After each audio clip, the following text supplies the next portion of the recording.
वासुदेवाय। ओम नमो भगवते वासुदेवाय।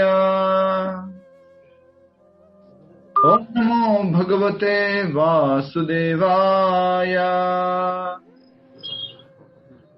मुखं करोति वाचालं पंगुं लंघयते गिरिं यत्कृपातमहं वन्दे श्रीगुरुदीनतारिणं परमानंदमाधवं श्री चैतन्यम। हरे कृष्ण। अचलाराम जी माइक म्यूट कीजिए। दर्शनी घड़ियाल माता जी माइक म्यूट कीजिए। माइक म्यूट कीजिए माइक। हरे कृष्ण। आपको नहीं आता है ठीक है। शुरू करते हैं। आज हम श्रीमद् भगवद गीता के अध्याय 4 से श्लोक संख्या कितना है इशारा करके बताइए। 19। इशारा करके मैं बोलना नहीं होता है। हरे कृष्ण। तो 19 नंबर का श्लोक है। और जैसा कि हम समझ चुके हैं, कर्म जो है उसकी गति, उसकी बारीकियां समझना बहुत मुश्किल है। कर्म अकर्म विकर्म। तो हमारे लिए सिंप्लीफाइड कर दिया आचार्यों ने कि आप जो कृष्ण भावनामृत में करते हो वो आपको कर्म बंधन में नहीं डालता है। इसलिए सारे कर्म कौन से करने? कृष्ण भावनामृत में करने। ऐसे कोई भी कर्म जो आप करते हो जो कृष्ण भावनामृत में नहीं है वो एक्चुअल में अलाउड नहीं है। वो कर्म हमें नहीं करने चाहिए, वो पाप कर्म हो जाते हैं। और अगला श्लोक जो कल का श्लोक था उसमें हमने क्या समझा था? जो कर्म में अकर्म देखता है और अकर्म में कर्म देखता है उसको बुद्धिमान कहा गया है। तो क्या मतलब था इसका? कर्म में अकर्म और अकर्म में कर्म, इसको हम समझ चुके थे अच्छे से। जैसे अकर्म का मतलब हम देखते हैं जिसका कोई भौतिक रिजल्ट नहीं आता है। तो कोई आदमी बहुत ज्यादा काम कर रहा है लेकिन उसका भौतिक रिजल्ट अगर 0 है, अर्थात क्या हो गया इसका मतलब? वो अकर्म कर रहा है।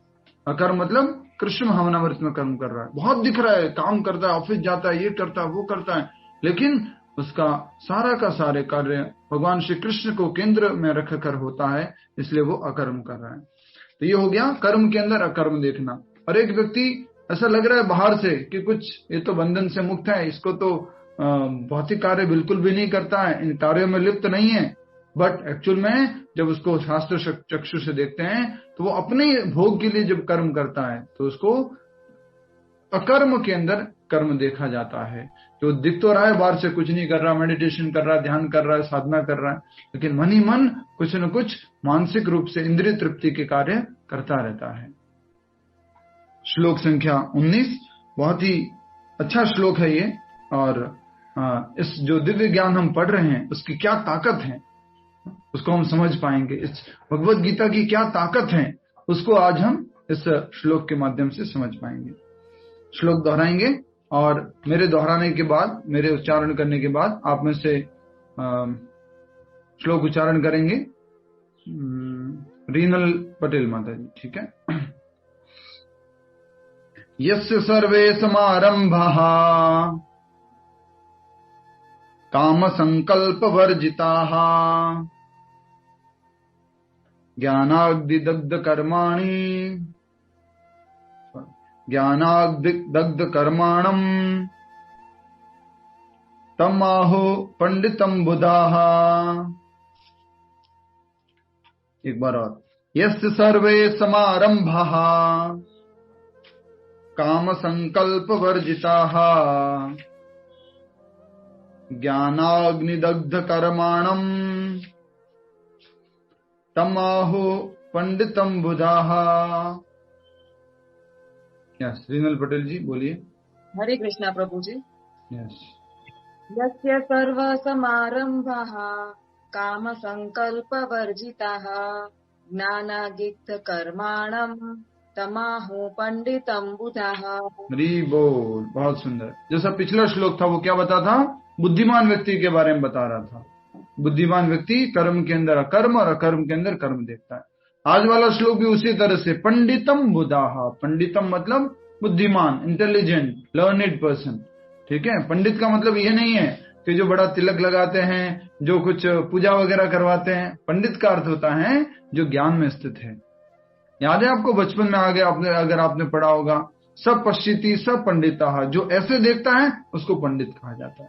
जो इस ऐसी दृष्टि रखता है उसको पंडित कहा जाता है। जो एक पत्थर को एक किसी कांसे के टुकड़े को, एक गोल्ड को और एक वेस्ट वस्तु को समान दृष्टि से देखता है, जब अपनी नहीं है तो उसको क्या बोलते हैं? सब पश्यति सब पंडिता, उसको पंडित कहते हैं। तो पंडित का अर्थ है विद्वान व्यक्ति, बुद्धिमान व्यक्ति, लर्नेड व्यक्ति। तो इस श्लोक में हम समझेंगे पंडित व्यक्ति किसको कहा गया है और इस भगवत गीता के दिव्य ज्ञान की ताकत क्या है, इस दिव्य ज्ञान से क्या हो सकता है। कृपया करके शब्दार्थ हमारे साथ साथ उच्चारण करें, ऑल टुगेदर। जब हम पढ़ रहे हैं तो आपका ध्यान इधर रहेगा। यस्य, जिसके, सर्वे, सभी प्रकार के। देखिए बहुत अच्छा ट्रांसलेशन है इसका, जिसके सभी प्रकार के, समारंभाः प्रयत्न उद्यम, काम इंद्र तृप्ति के लिए इच्छा पर आधारित, संकल्प निश्चय, वर्जिताः से रहित है, ज्ञान पूर्ण ज्ञान की, अग्नि द्वारा दग्ध भस्म हुए, कर्माणम जिसका कर्म, तम उसको, आहु कहते हैं, पंडितम बुद्धिमान, बुधाहा ज्ञानी। अनुवाद तथा तात्पर्य श्रील प्रभुपाद द्वारा। अनुवाद आप सभी लोग मेरे पीछे दोहराएंगे, प्लीज दोहराइए इसको। जिस व्यक्ति का प्रत्येक प्रयास उद्यम इंद्रिय तृप्ति की कामना से रहित होता है, उसे पूर्ण ज्ञानी समझा जाता है। उसे ही साधु पुरुष ऐसा कर्ता कहते हैं जिसने पूर्ण ज्ञान की अग्नि से कर्म फलों को भस्मसात कर दिया है।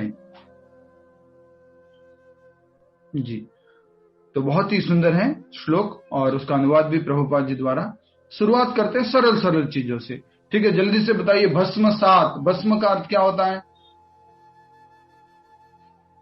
भस्मसात, हंसा गोलकिया माता जी, भस्मसात, भस्म करना मतलब भस्म जलाकर राख कर देना, जलाकर राख कर देना। जलकर राख हो जाएगा तू, हे मूर्ख, कुछ बोलते हैं ना इस तरह से। इसे याद कीजिए, कौन सी कहानी है? जब भगवान कृष्ण भाग रहे थे, पीछे कौन भाग रहा था? काल्यवन नामक राक्षस भाग रहा था और भगवान कृष्ण आगे भाग रहे थे। और आगे वहां जाके तो गुफा में कौन था? जाम्बुवंत। गुफा में कौन था? मुचकुंद ऋषि। मुचकुंदा की गुफा में, तो मुचकुंदा वहां पर लेटे हुए थे और मुचकुंदा को ये आशीर्वाद मिला था कि अगर उनकी नींद में कोई बीच में उसको डिस्टर्ब कर देगा, उनके ऊपर अगर दृष्टि डालेंगे तो तुरंत क्या हो जाएगा? भस्म हो जाएगा। तो भगवान कृष्ण ने उनको जो पीछे, उनके पीछे राक्षस दौड़ता हुआ आ रहा था, इसलिए उनको, आपके गुजरात में रणछोड़ भगवान है, रणछोड़ राय, बहुत सुंदर आरती होती है, मंगला आरती, दर्शन आरती, आप जानते होंगे, बहुत सारे लोग गए होंगे, तो इसी लीला पर आधारित है। तो भगवान रण छोड़कर भाग गए, पीछे काले वन आ रहा है और आगे जो है भगवान भाग रहे हैं। पहुंच गए कहां पर? मुचकुंद की गुफा में, और मुचकुंद वहां पर आराम से सो रहे हैं चद्दर डाल करके। तो भगवान तो जाके पीछे छुप गए और ये काले वन आ गए और काले वन ने देखा, ये देखो एक ग्वाला कहीं का यहाँ आकर लेट गया है, छुप गया है, इसको अभी मैं मृत्युदंड देता हूं। और जैसे ही उन्होंने उसको, जो सो रहे थे मुचकुंद, उनको उठाया तो उठे और उन्होंने उनके ऊपर दृष्टि डाली, उसी समय वो कालियावन क्या हो गया? भस्म हो गया। तो भस्म के लिए एक उदाहरण दिया हमने, रणछोड़ भगवान श्री कृष्ण, उनके पीछे भागने वाला कालियावन। दूसरा उदाहरण, एक बार जो कामदेव है, जो इंद्रिय भोग के जो देवता हैं, वो शिवजी की तपस्या भंग करने के लिए पहुंच गए थे। तो शिवजी ने भी उनको क्या कर दिया था? भस्म कर दिया था। तो ये दूसरा उदाहरण हो गया भस्म के लिए। अब भैया एक बार तो शिवजी ने भस्म कर दिया, बट एक और चक्कर है भस्म का। तो क्या चक्कर है एक और भस्म का? चलो उस चक्कर की तरफ आगे बढ़ते हैं, कहां भस्म की प्रॉब्लम हो रही है। भस्म का मतलब समझते हैं ना, भभूति भी बोलते हैं, जो भस्म लगाते हैं, भभूति जो ऐश होती है। ठीक है, आपने नोट कर लिया होगा उदाहरण। आगे बढ़ते तीसरे उदाहरण की तरफ। अब एक बार क्या हुआ कि एक बहुत बड़ा राक्षस था, उसका नाम था भस्मासुर। बाद में नाम पड़ा उसका भस्मासुर। वो भस्मासुर राक्षस जो है वो तपस्या कर रहा था, इतनी ज्यादा तपस्या कर रहा था कि बस शिव जी प्रसन्न हो जाए। आज अच्छे से एक बात ध्यान रख लीजिए, अच्छे से। कैसे बोलिए, कैसे बात ध्यान रखनी है? अच्छे से, ठीक है। अच्छे से बात ये ध्यान रखनी है कि कोई भी राक्षस विष्णु की तपस्या नहीं करता है। कोई भी राक्षस विष्णु की तपस्या नहीं करता है कि बड़ा तपस्या करेगा। तपस्या करेगा तो किसकी करेगा? देवी देवताओं की, या तो ब्रह्मा जी की या शिव जी की, जिससे वो प्रसन्न होंगे और भौतिक आशीर्वाद देंगे। तो ये जो राक्षस है वो किसकी तपस्या करने लग गया? शिव जी की। और शिव जी की तपस्या कर रहा है और शिव जी प्रसन्न नहीं हो रहे, प्रकट नहीं हो रहे। क्या करें? तो उसने क्या किया, फिर अपने शरीर के अंग काट करके उसमें डालना शुरू कर दिया, अग्नि के अंदर शरीर के अंग काटने लग गया। तो पार्वती जी ने बोला, देखो आपका इतना बड़ा भक्त है, इतनी तपस्या कर रहा है, आप क्या हो गए? आप क्यों उनको आशीर्वाद नहीं दे रहे? आपका नाम तो आशुतोष है, आप तो भोलेनाथ है, तुरंत जल्दी से मान जाते हैं, जल्दी से अच्छा अच्छा आशीर्वाद दे देते हैं। हरे कृष्णा, ये स्टोरी टाइम चल रहा है। स्माइल प्लीज, बताना जरूरी नहीं है कि स्टोरी टाइम है। हरे कृष्ण। तो वो भस्मासुर जो है वो इस प्रकार से अंग डाल रहा था। पार्वती जी ने शिव जी को बोला कि जाइए अब उनको आशीर्वाद दीजिए। तब शिव जी प्रकट होते हैं और भस्मासुर को आशीर्वाद दे देते हैं। भस्मासुर ने क्या मांगा शिव जी से, बोलिए, इशारा करके बता दीजिए बस। जिस किसी के सर पे हाथ रखूं वो क्या हो जाएगा? भस्म हो जाएगा। बट वास्तव में आपको बता दूं, ये भस्मासुर क्यों तपस्या कर रहा था? ये भस्मासुर शिवजी को ही भस्म करने के लिए तपस्या कर रहा था। क्यों? क्योंकि जो पार्वती जी हैं उनसे शादी करना चाह रहा था वो। तो शिवजी प्रकट हो गए। शिवजी ने क्या बोल दिया? तथास्तु मेरे शिष्य भस्मासुर, मैं आशुतोष हूं, मैं जल्दी से प्रसन्न हो जाता हूं, जल्दी से आशीर्वाद दे देता हूं। तो मैं आशीर्वाद देता हूं। एक तरह से कैसा आशीर्वाद दे दिया उन्होंने? अपनी पत्नी से शादी करने का आशीर्वाद दे दिया, राइट। तो भस्मासुर जो है अब क्या करते हैं? आशीर्वाद लेने के बाद अपना हाथ आगे बढ़ाते हैं। कैसे आगे बढ़ाते हैं? आगे बढ़ाइए एक बार, कैसे बढ़ाते हैं? ऐसे नहीं, ऐसे। भस्म कैसे करेगा? हाँ, ऐसे आगे हाथ बढ़ाते हैं। किसकी तरफ? शिवजी की तरफ। शिवजी के ऊपर हाथ रखने की कोशिश करते हैं। बोले इनको ही पहले भस्म कर देता हूं मैं। सबसे पहला एक्सपेरिमेंट जिसने दिया है उसी के ऊपर। तो अब शिवजी को, अरे मेरे ऊपर तुम एक्सपेरिमेंट करना चाहते हो, मुझे भस्म करना चाहते हो? शिवजी भागने लग गए, भाग रहे ब्रह्मा जी के पास गए। पीछे कौन भाग रहा है? ये भस्मासुर राक्षस भाग रहा है। शिवजी को आशीर्वाद देना तो मालूम था, पर इसको जीरो कैसे करना है वापस से मालूम नहीं था। अब क्या करें? शिवजी भाग रहे ब्रह्मा जी के पास। ब्रह्मा जी कुछ कीजिए। अरे शिवजी मैं क्या मदद कर सकता हूँ, मैं तो खुद ही लाचार हूं, मैं तो इसकी तपस्या सुनना भी नहीं चाहता था, आपने तो सुन ली है, तो गड़बड़ हो गया है। तो अब क्या करें? बोले आप कहां जाओ? क्षीर सागर में जाओ, जहां पर भगवान विष्णु है। तो भागते भागते भागते कहां पहुंच गए? क्षीर सागर में। पीछे कौन भाग रहा है? भस्मासुर। कैसे भाग रहा है? ऐसे जैसे शक्तिमान भागता ना, हाथ ऊपर रख के एकदम जैसे उसको सर के ऊपर रख देंगे। तो आगे भाग गए और वहां पर कौन मिले? भगवान विष्णु। तो दो कथा है इसके बारे में।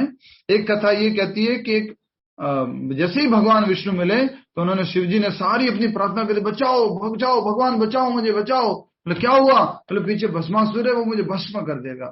तब भगवान या तो बालक का रूप धारण कर लेते हैं या स्त्री का रूप धारण कर लेते हैं। दो कथा है इसके बारे में। तो आप समझिए एक बालक का रूप धारण कर लिया और भगवान ने क्या बोला शिवजी को? इधर अपने पीछे दरवाजे के पीछे छुप जाओ, उधर पीछे ना, उधर छुप जाइए आप। शिवजी छुप गए। अब क्या होता है फिर जो है वहां पर आ जाते हैं दौड़ते दौड़ते भस्मासुर। देखिए आप लोग समझ जाइएगा, मैं जब नेक्स्ट आगे जो शब्द बोलने वाला हूं, अगर आपको भी ऐसा बोला जाए और आपको अच्छा लगे तो समझ जाइएगा क्या है? तो जैसे ही भस्मासुर आया तो छोटे से बालक के रूप में जो भगवान विष्णु, उन्होंने क्या बोला? अरे भस्मासुर जी, आप स्वयं मेरे धाम को पधारे हो, बड़े बड़े हमारा भाग्य, हमारा ओ भाग्य, आप भस्मासुर जी पधारे। आप इतना दौड़ क्यों रहे भस्मासुर जी? आप इतना पसीने पसीने क्यों हो रहे? इतना क्यों आप थके, वो क्या करे, हाँफ क्यों रहे? तो भस्मासुर को थोड़ा लगे, अरे मेरे को इतना रेस्पेक्ट, मैं भस्मासुर और मुझे इतना रेस्पेक्ट मिल गया। हाँ एक्चुअल में थोड़ा मुझे ना वो तो कुछ नहीं, मैं भाग नहीं रहा था, दौड़ नहीं रहा था, वो थोड़ा शिव जी को ढूंढ रहा था।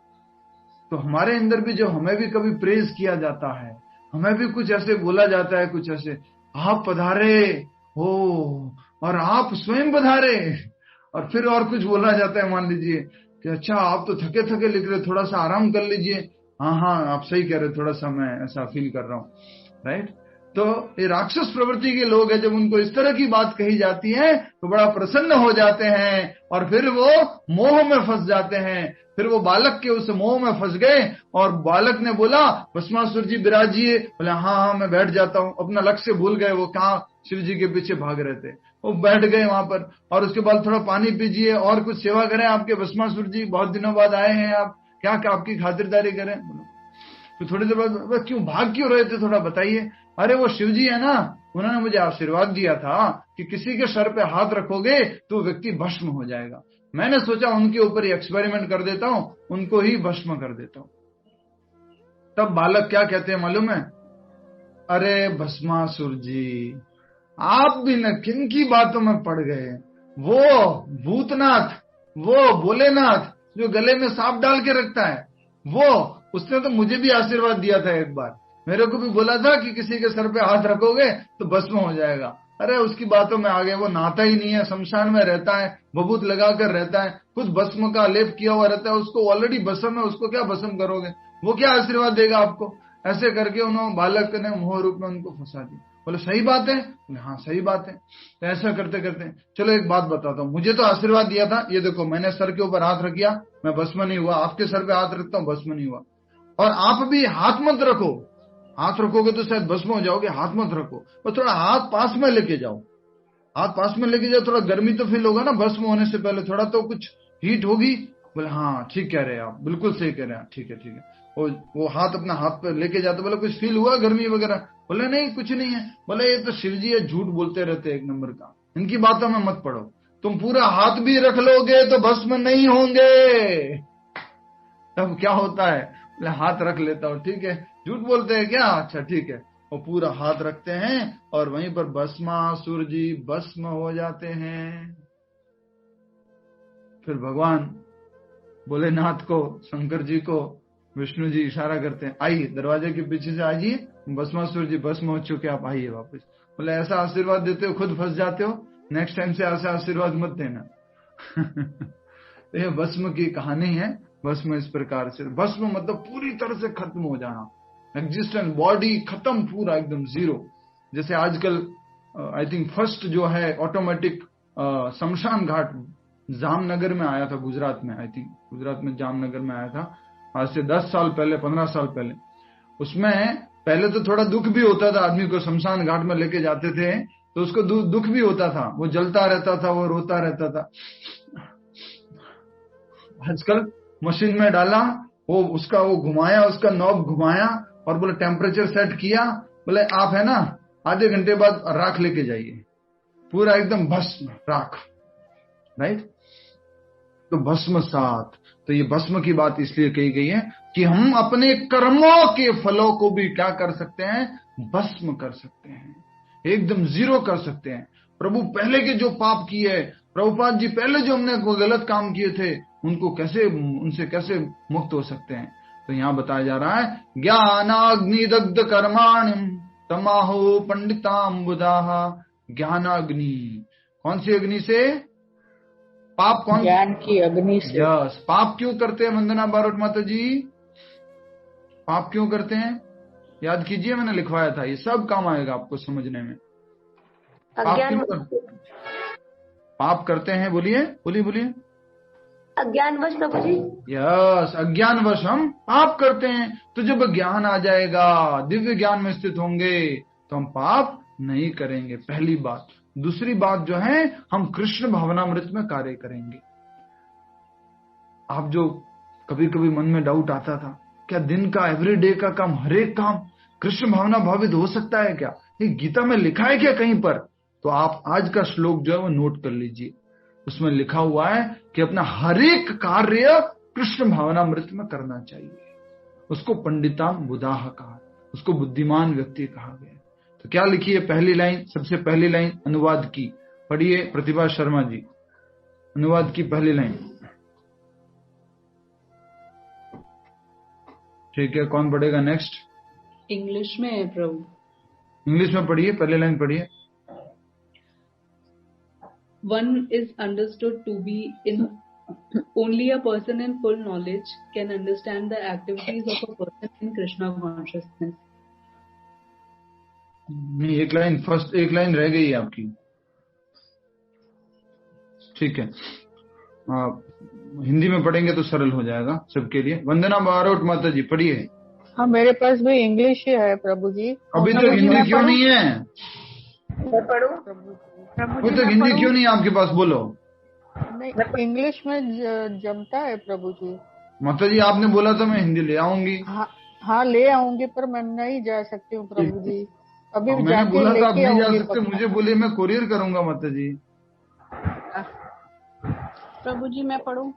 मैं अमेज़न से मिल जाती है प्रभु जी। कोई बात नहीं माता जी, जिसको लानी होती है ना वो ले आया होता हूँ। ठीक है, मैं मंगा लूंगी। Thank you. नहीं मत मंगाइए आप, इंग्लिश में पढ़िए आप। इंग्लिश में ठीक है, चलिए। हरे कृष्ण। बोलिए, कौन बोलेगा नेक्स्ट? मैं पढ़ूं? हाँ यस, ममता पटेल माता जी। हरे कृष्ण प्रभु जी। जिस व्यक्ति का प्रत्येक प्रयास इंद्रिय तृप्ति की कामना से रहित होता है उसे पूर्ण ज्ञानी समझा जाता है। बस, बहुत महत्वपूर्ण बात बोली गई है। जिस व्यक्ति का प्रत्येक प्रयास, एवरी एंडेवर, हर एक कार्य जो भी आप करते हैं, अपना हाथ उठाना, मोबाइल उठाना, सोना, बैठना, उठना, जागना, जो भी, जैसे हम बात करते रहते हैं ना, पर दिन का हर एक कार्य, हाँ दिन का हर एक कार्य।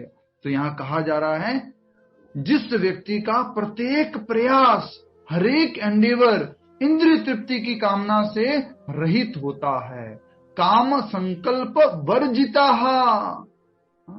हर एक कार्य यस्य सर्वे समारंभा, जो भी वो कार्य शुभारंभ करता है, जो भी वो कार्य करता है, हर एक कार्य वो दिन में करने जाता है, वो कार्य किससे होना चाहिए? खुद की इंद्रिय तृप्ति की इच्छा से रहित होना चाहिए। उसको क्या कहा गया? ऐसे व्यक्ति को पूर्ण ज्ञानी। ठीक है, विवेक पंडित जी, पूर्ण ज्ञानी किसे कहा गया है? इसका हर एक कार्य कृष्ण भावना अमृत में हो। यस, गीता तेजानी माता जी, पूर्ण ज्ञानी किसे कहा गया है?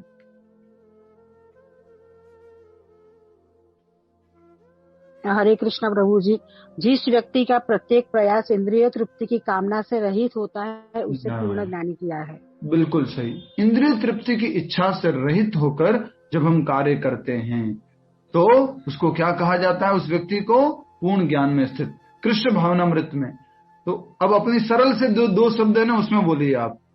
इंद्रिय तृप्ति से रहित होकर कार्य करता है, इसका मतलब वो किसमें कार्य करता है? कृष्ण भावनामृत में। कृष्ण भावनामृत में, पर दो शब्दों में बोलना है, दो लेटर्स में, 2.5 लेटर में, 2.5 लेटर। अकर्म 2.5 लेटर। प्रेम। प्रेम। हाँ, तो वो काम में कार्य नहीं करता है, वो किसमें कार्य करता है?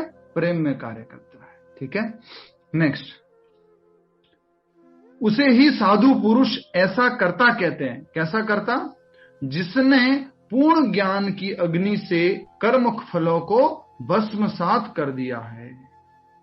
ऐसा करता, ऐसा काम करने वाला, काम तो कर रहा है लेकिन उसमें काम करते करते, पूर्ण ज्ञान में काम करते करते उन्होंने सारे कर्म फलों को क्या कर दिया है?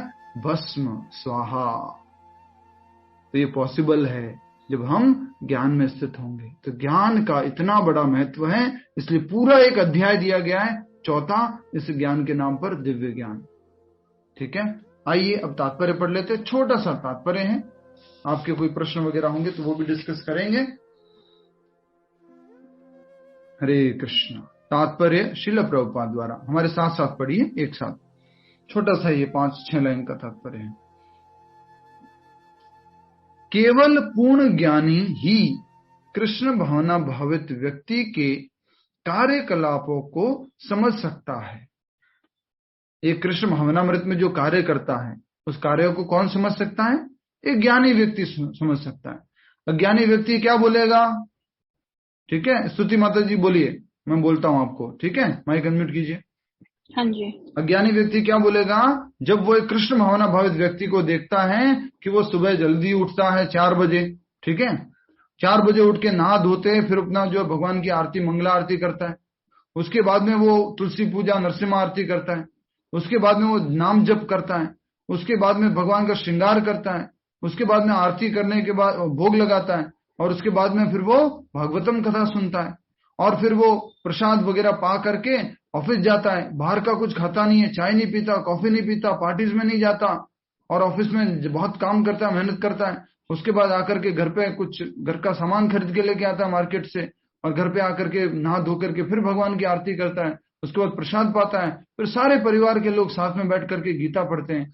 तो अज्ञानी व्यक्ति, मूर्ख व्यक्ति ऐसे आदमी को क्या बोलेगा? अज्ञानी व्यक्ति बोलेगा कि ये पागल है क्या? पागल हो गया है, ये पागल हो गया है क्या? सुबह इतना जल्दी कौन उठता है? और उठ के नहाना भी, ये माला लेकर बैठा रहता है। इसको कौन बोलता है ऐसा? अज्ञानी व्यक्ति। जो ज्ञान में है वो क्या बोलेगा? सोचिए, जैसे मंदिर में भक्त लोग ज्वाइन करते हैं, प्रभु जी लोग इस्कॉन में ज्वाइन करते हैं, ठीक है, ज्वाइन करते हैं, आप लोग भी इस्कॉन में आ गए, मान लीजिए स्वाति माता जी, शीतल माता जी, ये आप सब लोग, रूपल माता जी, सब लोग आप हरे कृष्ण से जुड़ गए, गीता क्लास अटेंड करते हैं। दूसरे लोग क्या बोलेंगे? ये कोई उम्र है क्या, अभी से माला लेके बैठ गए, अभी से गीता पढ़ने के बैठ गए। अज्ञानी लोग बोलेंगे। कौन बोलेंगे? बोलिए। अज्ञानी लोग। ज्ञानी लोग क्या बोलेगा? अरे स्वाति, अरे रूपल जी, अरे गीता जी, आप तो कितना फॉर्चुनेट है, अभी से आप भगवान का गीता पढ़ने लग गए, बहुत भाग्यशाली, आप तो बड़ी कृपा है आपके ऊपर भगवान की, आप अभी से माला करने लग गए, अभी से आपको लाइफ का गोल मिल गया है, ये तो बड़ी कृपा है भगवान की। ऐसा कौन बोलेगा? बोलिए। ज्ञानी। ज्ञानी व्यक्ति। इसलिए हमें कभी भी लोगों के कमेंट पे नहीं जाना है। अगर कमेंट भी सुनना है ना कुछ, तो उससे सुनो जो ज्ञानी व्यक्ति है। अज्ञानी व्यक्ति कुछ बोल रहा है आपको, कुछ माला क्यों करते हो, गीता क्यों पढ़ते हो, पार्टीज में क्यों नहीं आते हो, बाहर का खाना क्यों नहीं खाते हो, अरे भैया उसको उनका वैल्यू मालूम नहीं है, तो ऐसे ही बोलेगा। ज्ञानी व्यक्ति क्या बोलेगा? बहुत प्रेज करता है। कई बार हमारे साथ जो मंदिर में प्रभु जी लोग होते हैं उनके साथ होता है, बाहर के लोग कभी कभी उनको इतना प्रेज करते हैं, अरे प्रभु जी आप तो बड़े भाग्यशाली है, बड़े आपके ऊपर कृपा हो गई है भगवान की, इसी उम्र में जुड़ गए, हमारे तो बाल सफेद हो गए तब माला हाथ में पकड़ी थी, आपको तो अभी से भक्ति मिल गई, बहुत अच्छी बात है, बोले बड़ी कृपा है आपके ऊपर। तो ज्ञानी व्यक्ति को मालूम है कि ये बिल्कुल भी सही कार्य है। अज्ञानी व्यक्ति जो है वो उसमें कुछ गलतियां निकालेगा, पागल कहेगा, कुछ गलत कहेगा, उसको गुमराह करेगा। तो आज के बाद आज का प्रैक्टिकल पॉइंट है आप सभी के लिए, किसकी बातों को सुनना है? ज्ञानी व्यक्ति की बातों को सुनना है, ज्ञानी व्यक्ति के कमेंट्स को लेना है, अज्ञानी व्यक्ति के कमेंट्स को नहीं लेना है। कोई ड्रिंक करता है, कोई स्मोक करता है, कोई पार्टीज में जाता है, वो आपको अगर ये कहते क्या माला वाला लेके बैठ जाते हो, हरे कृष्ण हरे राम करते रहते हो, उसके कमेंट्स को नहीं सुनना है। आप किसी बड़े व्यक्ति से पूछिए, किसी स्वामी जी, किसी महाराज जी से, कोई अच्छे साधु, उनसे पूछिए हम ऐसा ऐसा करते हैं, वो क्या बोलेंगे? वो बहुत बढ़िया, वेरी नाइस, अच्छा कर रहे हैं। ये बहुत अच्छा प्रैक्टिकल पॉइंट और जो हमें समझ में आया आप सब लोगों की संगति में। इसलिए एक प्रार्थना कही जाती है, उस प्रार्थना में ये कहा जाता है, हे भगवान मैं आपसे प्रार्थना करता हूं कि मैं सही समय पर, सही स्थान में, सही लोगों के बीच में, सही शब्दों के द्वारा, सही संदेश को मैं सही तरीके से सब लोगों तक पहुंचाऊं। तो ये सही संदेश कई बार ऐसे आप संगति में, आप लोगों की संगति में अच्छा एक मैसेज निकल जाता है। हरे कृष्णा। आज ही मेरा रियलाइजेशन है, अगर मेरे को कोई पूछेगा ना आज का रियलाइजेशन क्या है, ये रियलाइजेशन है मेरा। कभी भी जो व्यक्ति मूर्ख है उसके कमेंट्स को क्यों सुनना है? जो आपके बारे में जानते हैं, चलो स्पिरिचुअल छोड़ दीजिए, हरि बोल, स्पिरिचुअल छोड़ दीजिए, मैटेरियल बातों को ले लीजिए। मैटेरियली आपके ऊपर लोग कोई आपको अपमानित करते हैं, आपको कोई बुरा भला कहते हैं, आपके बारे में उल्टा सीधा बोलते हैं, अरे उसको जब मालूम ही नहीं है आपके बारे में तो उसकी बातों को वैल्यू क्यों देते हो आप? उसको इग्नोर करो ना। जो एक छोटा बच्चा आपको कुछ भी बोल दे, आंटी ऐसी, आंटी वैसी, आंटी वैसा है, वो कुछ बोल दिया उसने, अरे आप क्या करोगे? बच्चों को कुछ उसका सीरियसली लोगे? नहीं, उसको मालूम नहीं है, ऐसे बोल रहा है, ठीक है, उसको आप इग्नोर कर देते हो। तो ये मैटेरियली भी आपको ये प्रिंसिपल अप्लाई करना है अपने जीवन में कि जब भी कोई आपको अज्ञानी व्यक्ति कुछ कमेंट्स करता है, कुछ कुछ बोलते हैं, उसको इग्नोर कर देना। ज्ञानी व्यक्ति कुछ बोलता है तो आपको थोड़ा सा उसको सीरियसली लेना है। ठीक है, ठीक है, बहुत अच्छी बात हमने समझी। केवल पूर्ण ज्ञानी ही कृष्ण भावना भावित व्यक्ति के कार्यकलापों को समझ सकता है। तो आपके कार्यों को कौन समझ सकता है? ज्ञानी व्यक्ति। कोई आपको ऐसे कमेंट करेगा ना उल्टा सुल्टा, तो उसको अज्ञानी है, छोड़ो, उसकी बात को नहीं समझना अभी। ऐसे व्यक्ति में इंद्रिय तृप्ति की प्रवृत्ति का अभाव रहता है।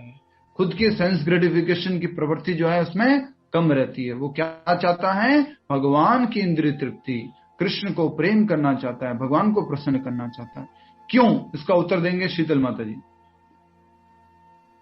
क्यों वो भगवान को प्रसन्न करना चाहता है? क्यों भगवान को खुश करना चाहता है? क्यों वो भगवान की इंद्रिय तृप्ति चाहता है? खुद की इंद्रिय तृप्ति क्यों नहीं चाहता है? बहुत सुंदर उत्तर है इसका, बोलिए। क्योंकि वो व्यक्ति भक्ति में लगा रहता है। थोड़ा और डिटेल में। बंधन से क्यों वो ऐसा क्यों करता है? क्योंकि वो कृष्ण भावनामृत है, इसलिए। और थोड़ा सा, क्योंकि उसको पता है कि कर्म, अकर्म और विकर्म क्या है। अकर्म क्या है? थोड़ा सा पूर्ण डिटेल। ज्ञानी समझ सकते हैं कि पूर्ण ज्ञानी समझ सकते हैं, क्योंकि अगर भगवान को भगवान प्रसन्न होंगे तो वो भी पूनम गर्ग माता जी ने सही उत्तर दिया है, क्योंकि उसको मालूम है मैं भगवान का नित्य दास हूँ, मैं भगवान का अंश हूँ। तो अंश को क्या कार्य करना है? पूर्ण की सेवा करने का कार्य करना है। तो वो कृष्ण भावनामृत में ही कार्य करता रहता है, इसलिए आगे लिखा हुआ है। जिसने आगे लाइन पढ़ ली होगी उसको तो उत्तर मिल जाता। ऐसे व्यक्ति में इंद्रिय तृप्ति की प्रवृत्ति का अभाव रहता है, खुद के सेंस ग्रेटिफिकेशन के बारे में नहीं सोचता। जैसे माँ और बेटे का बहुत अच्छा उदाहरण है।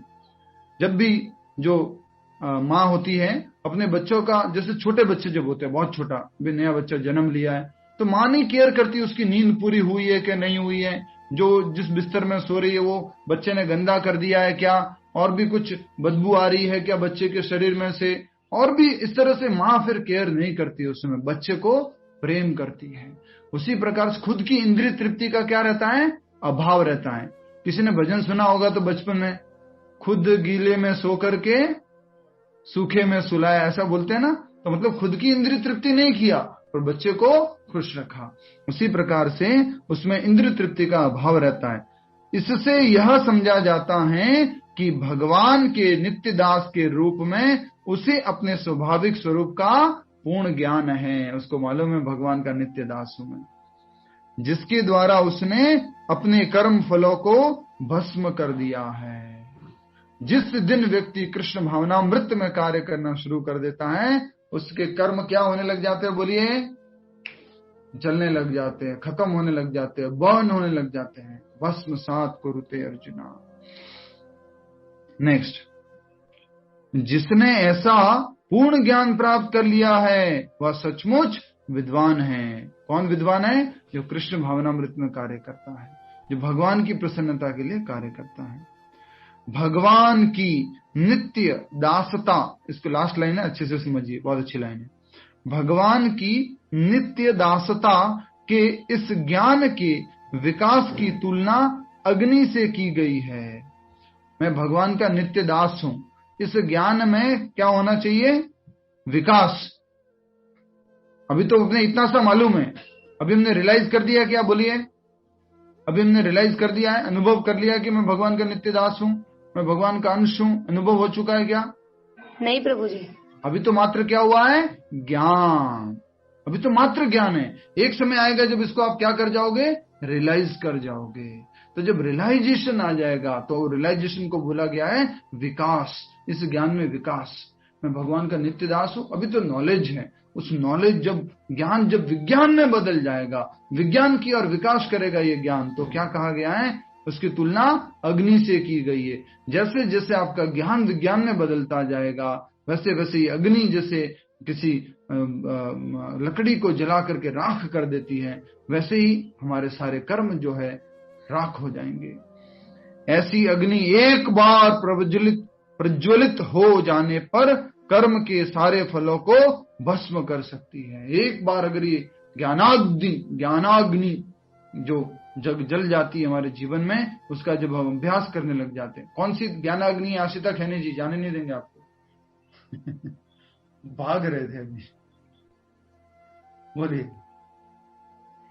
यही ज्ञान के हम भगवान के नित्य दास है। हाँ, और उसका क्या करना, उसके अंदर क्या करना, इम्प्रूव करते जाना, प्रोग्रेस करते जाना, विकास करना, उस ज्ञान को किसमें बदलना, विज्ञान में बदलना। चौथे अध्याय का पहले श्लोक में भी यही था कि इसी ज्ञान को हमें सब जगह देना है। ठीक है, अब आप जा सकते हैं, कुछ अर्जेंट काम है तो। जिसने ऐसा पूर्ण ज्ञान प्राप्त कर लिया है वह सचमुच विद्वान है। भगवान की नित्य दासता के इस ज्ञान के विकास की तुलना अग्नि से की गई है। ऐसी अग्नि एक बार प्रज्वलित हो जाने पर कर्म के सारे फलों को भस्म कर सकती है, पूरी तरह से कर्म फल को नाश कर देती है, जीरो कर देती है। बहुत सुंदर बात हमने समझी इस भगवद गीता के इस श्लोक के माध्यम से।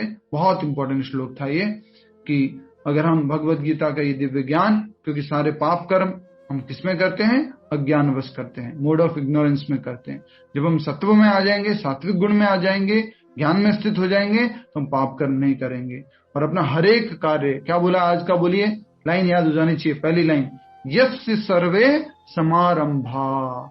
जब जो भी आप काम करते हो वो किसके लिए करो, अपनी इंद्रिय तृप्ति के लिए नहीं करो, भगवान की प्रसन्नता के लिए करो, तो आप कर्म बंधन में नहीं फंसोगे।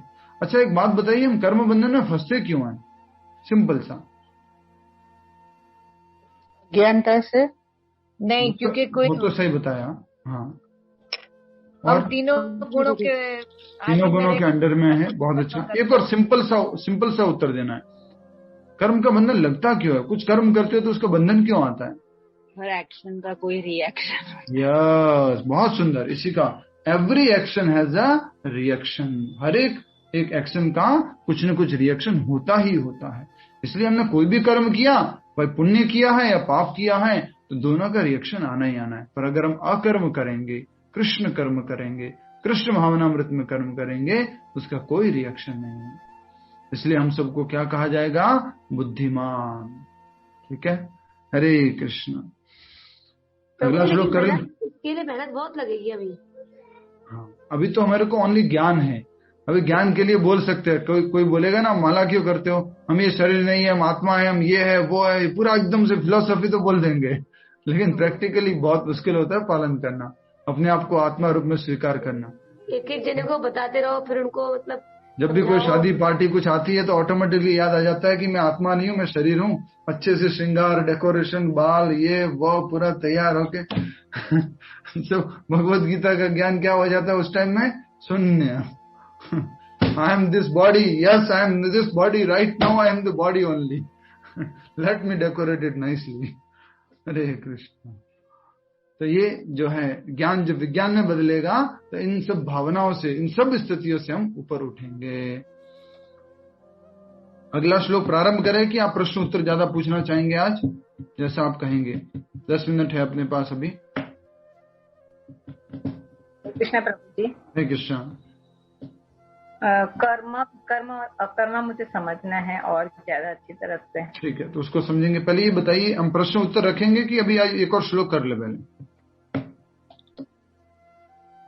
श्लोक की शुरुआत कर लेते हैं, ठीक है, जितना भी होगा उतना कर लेंगे, तो आगे 2-3 श्लोक हो जाएंगे। श्लोक संख्या 20 दोहराइए। त्यक्त्वा कर्म फला संगम नित्य तृप्तो निराश्रयः कर्मण्यभिप्रवृत्तोऽपि नैव किंचित करोति सः। रेखा मल्होत्रा माता जी पढ़िए।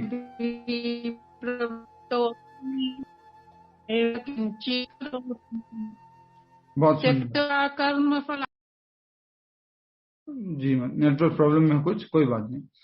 त्यक्त्वा कर्म फला संगम नित्य तृप्तो निराश्रयः कर्मण्यभिप्रवृत्तोऽपि नैव किंचित करोति सः। Word to word meaning. त्यक्त्वा त्याग कर, कर्मफल आसंगम कर्म फल की आसक्ति, नित्य सदा तृप्तः तृप्त निराश्रय आश्रय रहित कर्मणि कर्म में अभिप्रवृत्त पूर्ण तत्पर रहकर अपि भी न नहीं एवं निश्चय ही किंचित कुछ भी करोति करता है स वह। अनुवाद तथा तात्पर्य श्रील प्रभुपाद द्वारा। जय श्रील प्रभुपाद। अनुवाद दोहराइए, रिपीट कीजिएगा। रेखा मल्होत्रा माता जी माइक म्यूट कीजिए। अपने कर्म फलों की सारी आसक्ति को त्याग कर सदैव संतुष्ट तथा स्वतंत्र रहकर वह सभी प्रकार के कार्यों में व्यस्त रहकर कोई सकाम कर्म नहीं करता। तो जो पिछले से पिछला श्लोक था उसी तरह का एक श्लोक है, और दूसरे अध्याय का जो 47वां श्लोक था उसी तरह का श्लोक है। दूसरे अध्याय का 47वां श्लोक क्या था बोलिए? 2.47 क्या है? किसको मालूम है जल्दी से बताइए। कभी भी कर्म करके उसकी फल की आशा नहीं रखनी चाहिए। क्या बात है, आपने बुक देख के बोला कि आपको याद आ गया था? याद आ गया प्रभु जी। कौन सा दूध पीते हैं आप? घर पे ही आता है। अच्छा ठीक है। कुछ और बादाम वगैरह खाते हो तो बता देना मुझे साइड में मैसेज करके व्हाट्सएप में, और मेरे लिए फिर भेज देना 1 किलो भोग लगा करके। मेरे को इतना याद नहीं रहता है। तो क्या कहा जा रहा है? दूसरे अध्याय का 47 नंबर का श्लोक आप सभी को याद है। वो क्या है? वो कर्मण्येवाधिकारस्ते मा फलेषु कदाचन मा कर्मफलेतुर्भुर् मा ते संगोऽस्त्व कर्मणि। 2.47 वो है कर्मण्येवाधिकारस्ते। कर्म फलने के तुम कर्म करने का तुम्हें अधिकार है, कर्म फल के तुम अधिकारी नहीं हो, और कर्म के फल का कर्ता भी तुम अपने आप को मत मानो, और कभी भी कर्म न करने के लिए आसक्त हो कि मैं काम ही नहीं करूंगा, न तो कर्म फल मिल रहा है न कर्म फल का अधिकारी मैं हूं, मुझे कर्तव्य करना है और कर्म फल का कारण भी मैं अपने आप को नहीं मानूं, तो क्या मतलब है काम करने से? छोड़ देते हैं काम। भगवान कह रहे नहीं, ठीक है। तो इसी तरह का ये श्लोक है। एक लाइन, हम ज्यादा आपको परेशान नहीं कर रहे हैं, थोड़ा सा 6 मिनट बची है इसलिए इसको समझ लेते हैं, अनुवाद को समझ लेते हैं, ठीक है। अपने कर्मों की सारी आसक्ति को त्याग कर, हमें अपने कर्मों के प्रति क्या रहती है? पहली तो बोलिए आसक्ति। कर्म सबसे पहले, कर्म से भी पहले किससे आसक्ति रहती है? कर्म फल से। कर्म फल से, हाँ, मुझे ये कर्म फल चाहिए, उसके लिए मुझे ये कर्म करना है। हम सब लोग फ्रूट के लिए बहुत ज्यादा मतलब चिंतित रहते हैं, फल कब मिलेगा इसका, कितना, जैसे ये 11 एकादशी कर दी, इसका फल कब मिलेगा, इतना हरे कृष्ण जप कर लिया, इसका फल कब मिलेगा, सबका फल ढूंढते रहते हैं। इसलिए क्या कहा जाता है? अपने कर्म फलों की सारी आसक्ति को त्याग कर। हमें किसके प्रति आसक्ति रहती है? सिंपल सा एक उदाहरण दीजिए जल्दी से। शकुंतला माता जी माइक म्यूट रखिए। विनीता जी उदाहरण दीजिए, बहुत दिन हो गए, आप तो गायब हो गए पूरा एकदम। कुछ विनीता जी, हरे कृष्णा।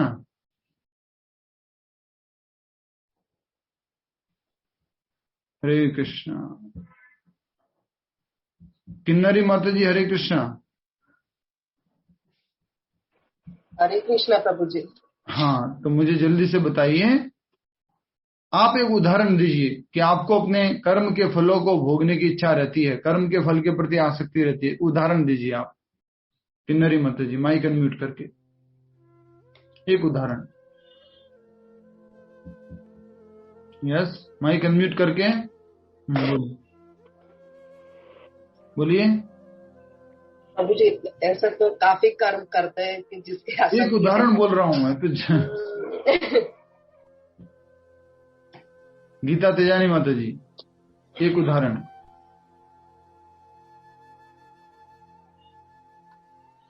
प्रभु जी, जैसे आपने बताया वैसे कि जैसे मंत्र, महामंत्र का जाप करते हैं तो उसका फल कभी मिलेगा, इतनी भक्ति में आगे बढ़ते हैं तो अभी कभी पॉजिटिविटी आएगी, या मतलब ऐसा कुछ कि कुछ जिंदगी में बदलाव आएगा, इतना भक्ति में आगे बढ़े तो कभी कुछ बदलाव आएगा। साधारणतया प्रतिदिन के जीवन का, यह आशिता खैनी जी। वो एवरीडे का तो नहीं प्रभु जी, लेकिन मैं बोलने वाली थी कि सबसे बड़ा एग्जाम्पल जो कर्म कांड करते हैं। कर्म कांड करते हैं, बहुत अच्छा। उससे भी एक सरल एग्जाम्पल देता हूं आपको। जैसे आपके बच्चे होते हैं, आप बच्चों के प्रति जीवन भर बहुत कुछ करते हैं, फिर आप बच्चों से क्या रखते हैं? आशा रखते हैं, थोड़ा फल की आशा रखते हैं कि मेरे बच्चे जो हैं ऐसे सक्सेस होंगे, वो इतना बड़े बन जाएंगे, या पढ़ लिख के इतना बड़ा नौकरी कर लेंगे, हमारा नाम रोशन करेंगे। कुछ इस प्रकार से आपको फल की आशा रहती है। तो इसको बोलते हैं कर्म फल से आसक्ति। चलो नौकरी करने का छोड़ दो, पैसे कमाने का छोड़ दो, एटलीस्ट हमें इतनी आसक्ति रहती है। कैसी? कि मेरा बेटा मेरा सम्मान करेगा, मुझे सही तरीके से बुलाएगा, मुझे गलत तरीके से नहीं बुलाएगा, मुझे जब परमिशन लेके कुछ कार्य करेगा, मेरे अनुमति से कुछ कार्य करेगा। यस और नो बोलिए, ये यस और ये नो है। ऐसी इच्छा होती है ना, ऐसी आसक्ति रहती है। बुढ़ापे में मेरा ख्याल रखेगा। बुढ़ापे में आजकल की लेडीज नहीं प्रभु जी, मैं तो प्रभु जी वो तो नेचुरल है ना कि मुझे बिना बताए कुछ नहीं करने। यस, मुझे बिना बताए कुछ नहीं करने का। प्रभु जी वो तो नेचुरली ही आ जाता है, ऐसे मतलब ख्याल नहीं करते तो भी वो नेचुरली थॉट्स आ जाते हैं। फल के लिए तो नेचुरली आता है, कृष्ण के लिए नेचुरली नहीं आता है। वो सीढ़ियाँ भी चढ़नी बाकी है ना प्रभु जी, हम तो अभी नर्सरी में जस्ट बता रहे हैं हम। एक बहुत बढ़िया उदाहरण दिया था किसी ने, अभी हम वीडियो सुन रहे थे। माइक म्यूट कीजिए अंकिता माता जी। अंकिता माता जी माइक म्यूट कीजिए। अंकिता माता जी, अंकिता माता जी, थैंक यू, आपकी बेटी अच्छा गाना सुनाती है। तो हम बात कर रहे थे उदाहरण की, तो एक अच्छा उदाहरण देता हूं। जब व्यक्ति दीक्षा लेने के लिए जाता है, और दीक्षा लेने के लिए जाता है और उससे बोला जाता है कि लहसुन प्याज नहीं खाना है, चाय नहीं पीना है, लहसुन प्याज छोड़ देना है, भगवान को भोग अर्पण करके प्रसाद खाना है, तो क्या बोलता है गुरुजी से मालूम है? गुरुजी मैं माला कर लूंगा, सब कुछ कर लूंगा, ये लहसुन प्याज से नहीं छूटता है मेरे से, लहसुन प्याज नहीं छूटेगा मेरे से, चाय नहीं छूटेगी मेरे से। तो उसको अपोजिट में देखो, अब आप अपोजिट में उसका जैसी आसक्ति अगर कृष्ण से हो जाए, ऐसी आसक्ति कि भगवान कृष्ण अब आपसे दूर नहीं रह सकता, कृष्ण नहीं छूटने वाले मेरे से। जैसे लहसुन प्याज में जितना मन लग गया है, वो जिस दिन उसमें मन लग जाएगा, कृष्ण में मन लग जाएगा, सोचिए क्या होगा हमारा। नेचुरल है ना लहसुन प्याज में आसक्ति, किसने लगवाई थोड़ी ना थी। राइट। तो उसी प्रकार से जो भौतिक फल की इच्छा होती है वो हमारी नेचुरली है। बच्चों के प्रति डेली जो कार्य करते हैं उसके प्रति, वो सब नेचुरल है। तो इसलिए कहा जाता है अपने कर्म के फलों की सारी आसक्ति को त्याग कर, attachment to the fruits of actions, उसको क्या करना है? त्याग देना। तो उसके लिए याद कीजिए triple D formula. What is triple D formula? Triple D formula जल्दी बोलिए, triple D formula. Do your duty with devotion. नहीं, detachment. Do your prescribed duty, do your duty with detachment. Detachment and devotion. With detachment and devotion. Do your duty पहला वाला, दूसरा है with devotion and with detachment। हम तो अपनी duty करते हैं कैसे? अटैचमेंट के साथ के। पूरा एग्जैक्टली नाम नहीं लूंगा तो थोड़ा जैसे दूसरा नाम बोलते हैं ना, इस धारावाहिक के पात्र काल्पनिक हैं, तभी जो मैं बोलने जा रहा हूं उसके पात्र काल्पनिक हैं। ये मेरी ईशिका, इसको मैं अभी से सेवा करूंगी, इसको ध्यान रखूंगी, इसको अच्छे से पढ़ाऊंगी, तो आगे जाके ये मेरे को अच्छे से ध्यान रखेगी, या मेरा कहना मानेगी, या अच्छा नाम रोशन करेगी। ये सब क्या है? ये हमारी कर्म के फल के प्रति आसक्ति है। तो कर्म फल के प्रति आसक्ति नहीं रखनी है, त्याग कर सदैव संतुष्ट। Do your duty with devotion and detachment, सदैव संतुष्ट। ये सारे प्रैक्टिकल पॉइंट हैं, याद रख लेना। ये पहला ऐसा श्लोक है जिसमें डायरेक्ट प्रैक्टिकल पॉइंट है। पहला क्या है? Do your duty without attachment, पहला प्रैक्टिकल पॉइंट श्लोक का। दूसरा प्रैक्टिकल सदैव संतुष्ट, नित्य तृप्तो, नित्य तृप्तो, हमेशा तृप्त रहता है, संतुष्ट रहता है। हम लोग संतुष्ट रहते हैं क्या? अभी थोड़े थोड़े रहने लगे प्रभु जी। क्या बात है, आपका तो कुछ एडवांसमेंट हो गया, सभी लोग जलने लग गए आपसे। याद भी ज्यादा रहता है आपको, और सब कुछ श्लोक भी बोल रहे हैं, और उत्तर भी दे रहे हैं, क्या हो गया, बोले प्रोग्रेस हो गई ज्यादा।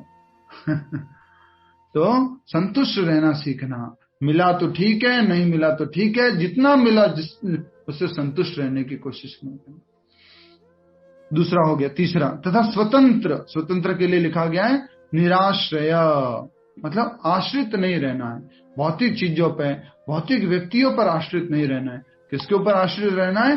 कृष्ण के ऊपर आश्रित रहना है। तो जो अगर कृष्ण के ऊपर आश्रित रहेंगे तो आपको निराश्री कहा जाएगा। ये पहले भी श्लोक आ चुका है। लवली माता जी माइक म्यूट कीजिए। Thank you. तो तीसरा पॉइंट है स्वतंत्र रहकर, किसी पर आश्रित नहीं रहता। वह सभी प्रकार के कार्यों में व्यस्त रहकर भी कोई सकाम कर्म नहीं करता। सारे कार्य तो करता है पर किसी के ऊपर आश्रित नहीं है, फल की इच्छा को त्याग देता है और संतुष्ट रहता है। तो ऐसा व्यक्ति जो है कर्म बंधन में नहीं फंसता है और सकाम कर्म की इच्छा भी नहीं रखता है, मतलब सकाम कर्म नहीं करता है। सकाम कर्म क्या होता है? फिर से बोलिए लीना पटेल माता जी, सकाम कर्म क्या होता है?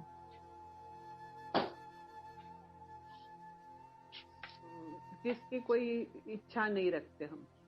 इच्छा नहीं, निष्काम होता है वो तो।